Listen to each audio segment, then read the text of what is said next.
Magandang umaga mga kahuan, narito na ang bagong bagyo update today.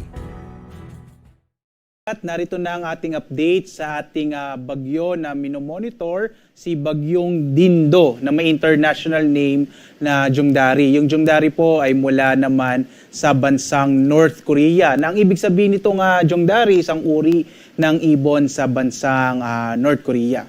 So naging bagyo na nga yung low pressure area na ating minomonitor kahapon. Nandito siya huling namataan 640 kilometers northeast ng Itbayat sa Batanes. Mula sa pagiging tropical depression kagabi, ito ay naging isang tropical storm kaninang madaling araw.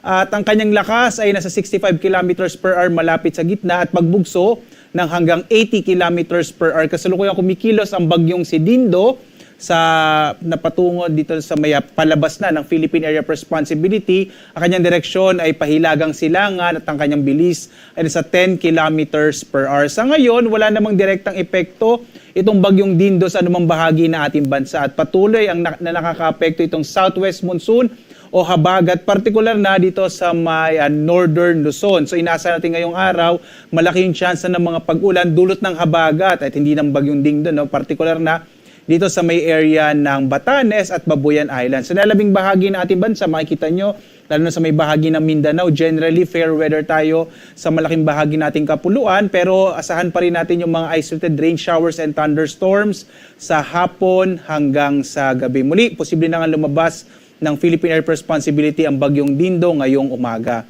Narito yung track ng bagyong Dindo na huli nga nating namataan. Dito malapit na sa may boundary ng Philippine Area of Responsibility. Between 5 a.m. today hanggang mamayang alas 8 na umaga, posibleng nasa labas na ito ng PAR. At mamayang 2 p.m. ang ating base sa ating forecast track na sa 760 kilometers na ito northeast ng Itbayat sa Batanes. At bukas, nasa may mahigit 1,000 kilometro na ito north-northeast sa extreme northern Luzon. At dahil nga malayo itong bagyong Dindo sa ating bansa, wala tayong nakataas na anumang tropical cyclone warning signal sa anumang bahagi na ating kapuluan.